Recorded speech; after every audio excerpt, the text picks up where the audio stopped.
Folks, we are back, and yes, a couple things. I am working on the new setup. I'm trying to make it less echoey in here. You see the background, got the slat wall. Forgot to get the right number of slat wall, so that'll be soon done. But something else that's almost here is the fight between Jake Paul and Mike Tyson. They just had another press conference at Fanatics Fest in New York, which, by the way, next year I'm going to Fanatics Fest. That was like Comic-Con for sports nerds and card collectors. It looked dope. So many crazy athletes there. I want to go next year, putting that on my bucket list. But this fight, let's just say, has been a struggle to get to. And before we get into the breakdown of the press conference, and if we'll even get there, if you guys are struggling with something in life and you don't know who to talk to, I can help you thanks to the sponsor of today's video, BetterHelp. All right, guys, let's take a quick break from the video because I need to tell you something. I was not always confident about being on camera. I wasn't always confident about being on YouTube or anything about the channel or getting in front of thousands of people and speaking and talking about fighting. I was not always confident in doing that. As a matter of fact, I had a massive fear of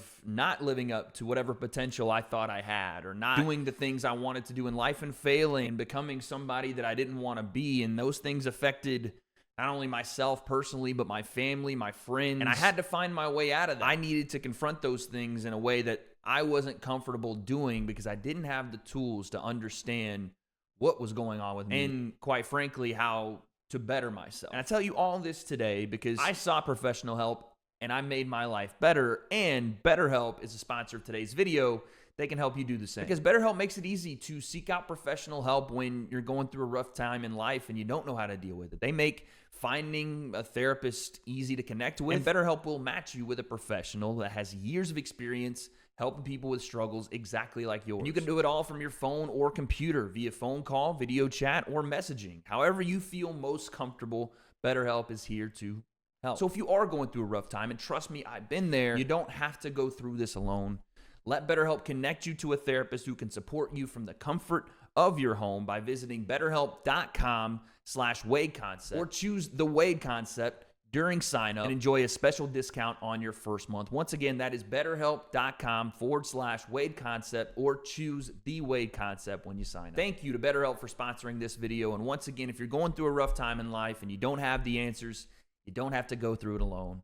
Thanks to BetterHelp. All right, so like I said, Jake Paul, Mike Tyson press conference. This thing, as we're going to watch, reminds me of why Mike Tyson should not be fighting Jake Paul. And in fact, he's in big, big trouble. What do I mean? The breakdown.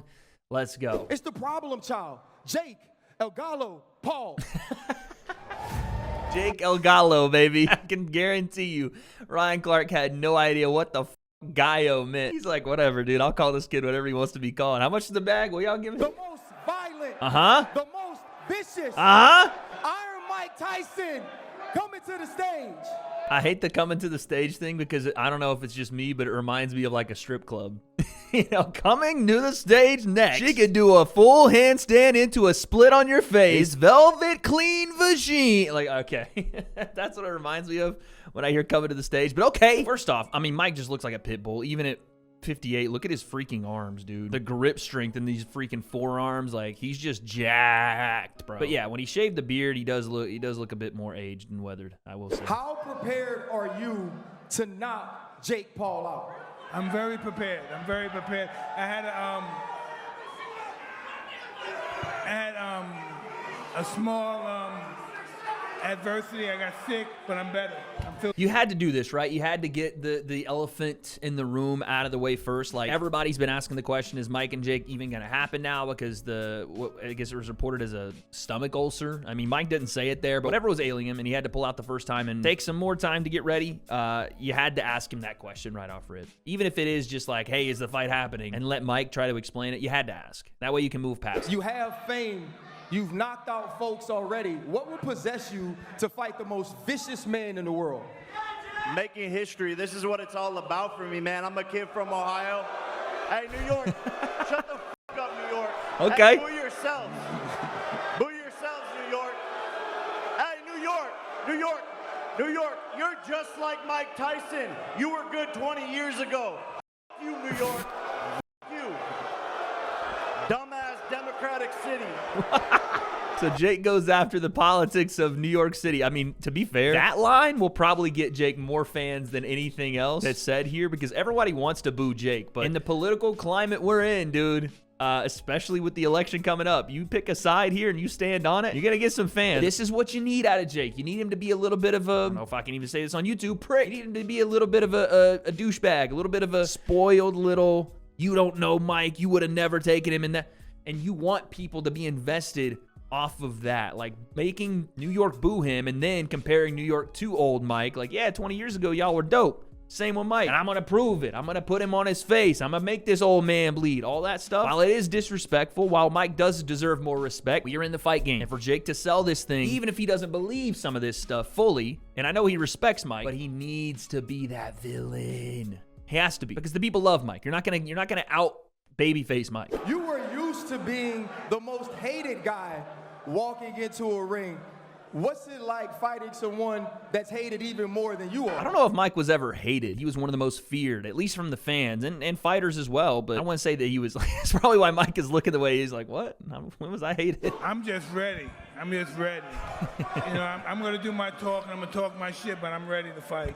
So Mike says he's ready to fight. Yeah, Ryan's, I think he got a little lost on that question. But yeah, you know, I mean, there's a question in there that I know he wanted to ask. Like, you know, Jake is calling himself the problem child. You used to be the bad boy of boxing. How does it feel to, you know, face a guy that looked up to you and now is doing some of the same things, talking a little more brash like you did in the day? There was something there I know he was trying to get to. What does fighting Mike Tyson and winning do for you at this stage? They'll never give me credit. That's the way it is. That's the way it is. If I was walking on water, they would say it's because I couldn't swim. He should just go right back at the crowd with it every single time, dude. He should every time because you know what it does? It gets him more invested. You're talking to him. Logan's got to get with Jake and show him. I mean, Jake knows how to be a heel, but this kind of crowd interaction, he needs to get right back in there with him, you know? Talk over him, yell over him, make them yell louder. Because right now, I love it. They're giving him all the boos. It's the attention he wants. He's got it. And I like the if I walked on water, they'd say I couldn't swim. I like that, but he's got to go directly at him. And this is to make history. You know, people think I'm going to get knocked out by this strong, powerful guy.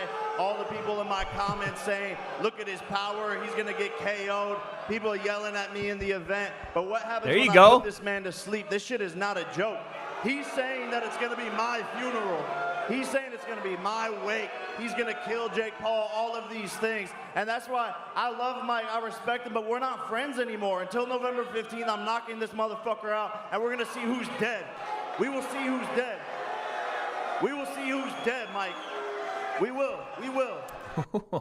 Okay. That went a little further than I thought it would. We'll see who's dead. I think he's trying to refer to Mike Tyson saying that Jake was like, you're dead, you know, like you signed the contract, now you're dead. Obviously, we don't want to see anybody go that far. It's a boxing match, but still, I like this energy. Jake needs this energy. Whether you like the fight or not, whether you think that Mike should be in there or not, it's happening. So if you're interested, Jake's making you pick a side, and he's making it really easy to pick Mike's side. I think that's the route he needs to go. When you hear Jake Paul say, though, we're going to see who's dead, what does that do to you? Does that make you put yourself in the mindset of understanding that this young killer wants to take you out?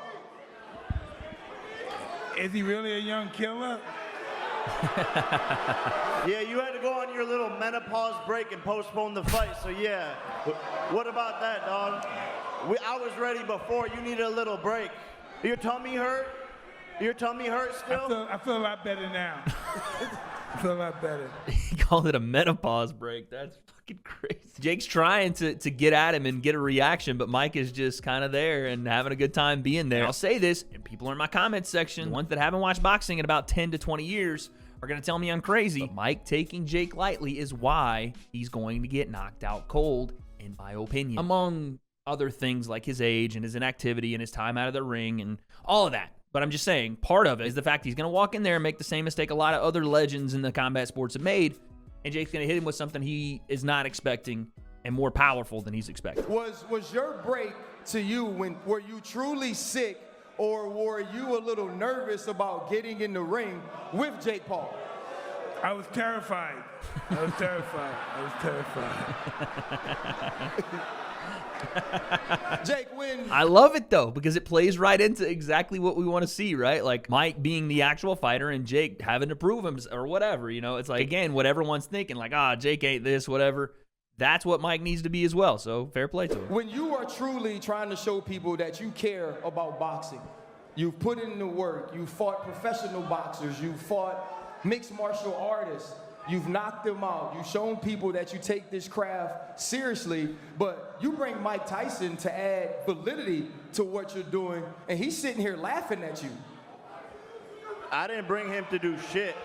I'm here to make $40 million and knock out a legend.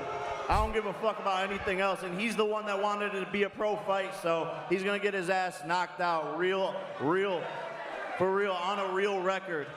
You're gonna see on BoxRec, Jake Paul versus Mike Tyson, Jake Paul KOs Mike Tyson. I'm not here to do shit besides make a bag. And that, ladies and gentlemen, for everybody that wanted to know why Jake was taking the Mike Tyson fight, yes, I mean, if it is $40 million, holy Jake, can I hold one mil? It's not just that. It is a lot of money, that is a big part of it, for sure. But he snuck it in there right in the middle. You know, whatever you want to say about Jake's quest for legacy and how much you believe that his quest for legacy actually means he'll have a legacy in boxing, I'm not here to debate that with you. But what I am saying is what's important to Jake is being on the record of Mike Tyson, potentially knocking him out and solidifying the fact, even if it is way past Mike's prime and not the true version of what Mike would have been in his prime, it still will read, if he beats Mike, Jake Paul W/potentially knockout.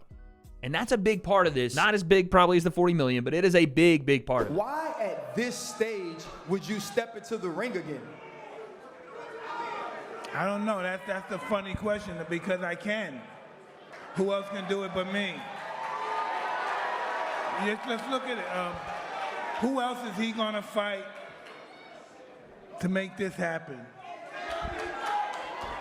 Listen, you just have to listen to the fact. We got a YouTuber fighting the greatest fighter that ever lived.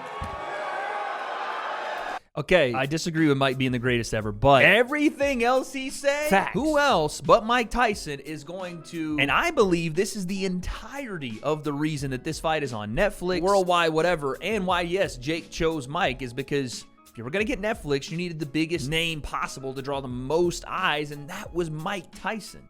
And he points into the crowd. Who else is bringing this? I don't know if many people are other than Mike Tyson. Brooklyn native, Brownsville, like in New York at Fanatics Fest. People there, kids, 15 years old wearing Team Mike shirts. I don't know that there's anybody else on the planet that Jake could do that with and get that much money, that much eyes. Oh, whatever. Every time these fighters sit across from me and it's YouTuber, it's Disney Channel, all that shit, and then you end up on the fucking canvas and you'll see it's gonna be no different here. I promise you that. They're chanting YouTuber at him. And again, Jake's right here. A lot of guys underestimate him by thinking he's just the Disney kid or the YouTuber kid, and that's not who he is anymore. Hasn't been for years now. I've been screaming this for the last 2 to 3 years. Don't get fooled into thinking this is easy because he's new to the sport. He's not a regular new to the sport guy. He's trained this with the most money, the most access, the most time on his hands to be able to jump into something like this. And he's gotten a lot better for the time he's done it. Do not underestimate, especially Jake's power. He can crack, man. I brought this deal to this old ass motherfucker. We signed the contract with Netflix, and I brought him the deal. So you're welcome, my son.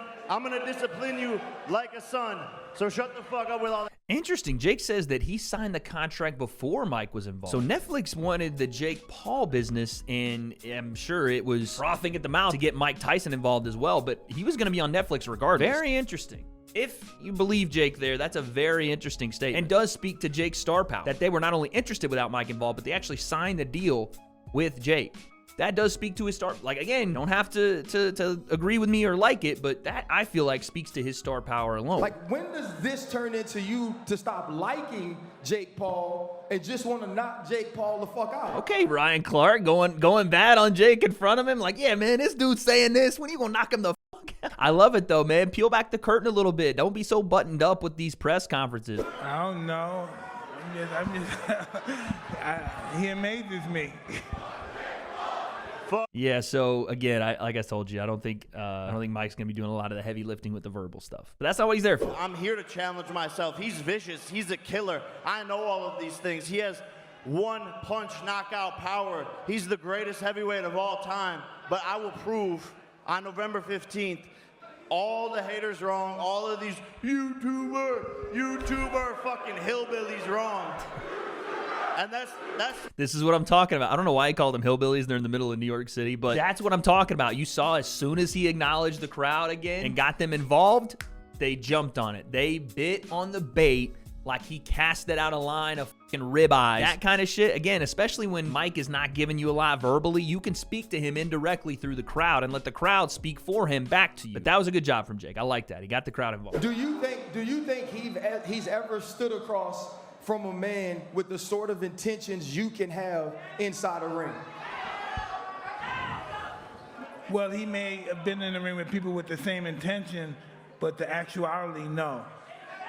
I like that. I like that. Be in shape, be in good shape, because your health depends on it. Hey, you're the one that wanted 8 2-minute rounds. You want to make it 10 threes? Don't talk to me about shape. Don't talk to me about shape. Stay in shape, be all right. You want 10 threes? Okay. You want 10 threes? Let's go. Be careful. You want 10 threes? Mike does not want 10 threes. I can tell you that now. And Jake knows that, which is why he's saying it. But again, Mike's trying, right? You know, stay in shape. You better be in shape because your health depends on it. That's a nice line. And what he's saying is, I assume that Mike is like, yeah, for those 2 minutes and those however long, you know, Mike can keep up that pace, I'm going to bring the old Mike Tyson or a version of it to you. I'm going to be in your face. I'm going to throw the body shots, come upstairs. But Jake with the rebuttal that he knows Mike can't agree to, he said, yeah, you want to do 10 threes? What do you think? Just when Mike had a good one, man. He had a good one. And then, yeah. This is why I said probably the verbal back and forth thing's not going to go Mike's way. Should he be scared? He should be very scareful, yeah.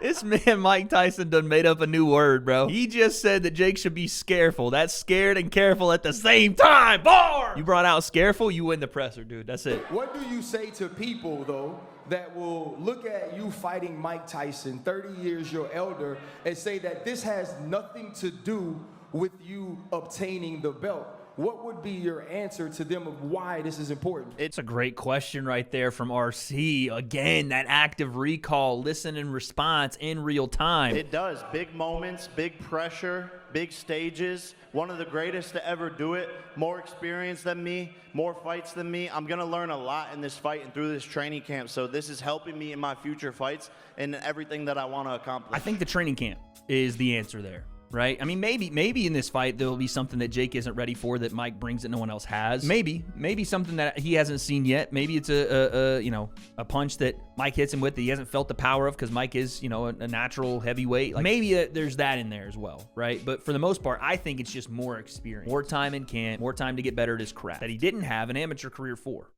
That's the biggest thing I think. I'm gonna fuck you up. I'm gonna fuck him up.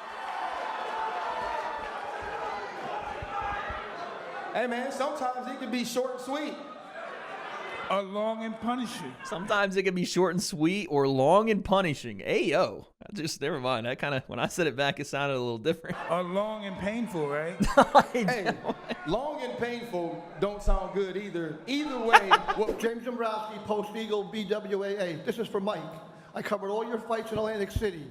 Are we going to see the Atlantic City that you showed back in the 90s on November 15th? Hey. I love it. I love that we have representatives of the old generation that got to watch Mike in his prime that are just coming back. I'm not saying this gentleman is doing that, but are coming back to boxing specifically for him. This guy reminds me of my dad. I mean, literally. Now, granted, this guy's probably a lot more credentialed and understands the sport way better than my dad does, but this is the type of fan that you just don't see around boxing much anymore. I'm not saying he's a fan, but I'm saying that the representative of that age group. And it's awesome to see them come back and talk to Mike and understand what a legend he is, that some of these kids that are in the crowd, while they're like, yeah, Mike, go get him, they may not fully understand. As soon as I catch this guy, it's going to be running around, but as soon as I catch this guy, it's going to be totally over. So Mike obviously thinks. As soon as I catch this guy, it's going to be running around, but as soon as I catch this guy, it's going to be totally over. So Mike obviously thinks that Jake does not want to trade with him, that he has the power advantage, and that once he cuts Jake off and Jake doesn't have anywhere to run and he backs him into a corner on the ropes, he's going to hit him with that combination that we've seen all too long and all too well. Those body shots then go upstairs, the leaping gazelle hook, or the uppercut, left hook, anything that he touches Jake with, he thinks is going to knock him out. Didn't see much the first face-off. Let's see what we get. Oh, Mike's moving the hands around. Oh, gives him the shove. Mike's playing with him. Hey, listen, we're going to do the breakdown of this for sure. Mike immediately throwing the hands out, trying to gauge reactions, bouncing. Gives him a nice stiff jab. Okay. Jake not moving too much, but Mike getting a little quick with the hands there. You know what I'm saying? A little quick peekaboo style, just to give you a little taste of it, Jake. Look at this. Little feint. Little feint jab. Okay. Still quick with the hands. Said, I got you. He said, don't hit me. Oh, a little shove. Okay, a little shove. Jake ain't going nowhere. All right, Mike being a little playful, man. Mike got some energy to him. I like this. Yeah, this is what we came here for. Yup. Oh, geez. What are we doing there? This was like the softest slow motion shove, and Mike goes flying across the room, dude. Oh, no. No, and he tried to grab the hands. No, no. All right, so I came into this video kind of wondering what we'd get out of this presser. You know, the first one was somewhat crazy. The second one was even crazier in Dallas, and now we're getting a better look physically at both guys, right? Again, right here you see Mike is as fucking wide around as the side of a barn. That dude is still built, even in his late 50s. So that's going to be a problem, at least for a small period of time, especially if Jake does what he says he's going to do and stand and trade with Mike. That's a bad idea. I don't care how old he is. But we also get, you know, a little bit of why I think Mike's in real trouble, and that's because Jake is not taking him lightly, and Mike, I think, is taking Jake a bit lightly. And Mike is also, you know, weathered, to say the least. And every time you see him in one of these press conferences, you can see that. It's not a secret. He's older, all right? I don't think he should be fighting Jake. I think Jake's going to hurt him very, very badly. But the real reason I think Mike is in trouble is a combination of everything. I don't know that he knows what he's gotten himself into. And I know that sounds crazy because it's Mike Tyson, and he's been there with everybody. And I'm not saying that he's not going to come in prepared. I just think that he doesn't actually know what Jake's level is. I don't know how many fights he's actually watched of Jake. I'm sure he'll do his studying, and maybe he's starting to already do that, but I don't know how much he's actually seen of Jake. Not that Jake's a world beater and he's the best. He's not that. And technically, Mike probably still has a lot better technique than Jake does, just ingrained into his fibers and his being. He's forgotten more about the sport than Jake can ever learn. The point is, I'm worried more about the punches that Mike can take versus the punches that Jake can take. Because if they both really do decide to start trading and throwing, Jake can absolutely crack. And I don't know at 58 how Mike's chin absorbs that. I think Jake can take a couple of shots. I don't know about if he should, but I think he could take a couple off Mike right now. But I don't think that Mike understands if he gets clipped, it's not going to feel the same as it did 20 years ago, man. Not without the headgear. And I don't think they're in 10-ounce gloves, but I don't know what the glove ounces are. Regardless, I think Jake's going to hurt him. But maybe I'm wrong. And maybe, like I said in the video, he still has just enough, because he doesn't have to be old Mike. He doesn't have to be 30, 40, even 50-year-old Mike. He just has to be a small fraction of that for a extended period of time. And if he is, it would be insane. It would be fucking wild, but he could beat Jake Paul and knock him the fuck out. And if that happens, dude, oh my God. But I'm sticking with what I think. I think Jake's going to knock him out. I think Jake's going to hurt him. But I don't have those answers. And we won't until November 15th. The fight is coming. Let me know what you guys think below. What you think of this press conference? And with about 2 months left, how are you feeling about the fight? Is it Jake's to win or Mike's to lose or vice versa? Don't have those answers. But on Netflix, the first ever Jake Paul versus Mike Tyson, November 15th. Guess we'll find out.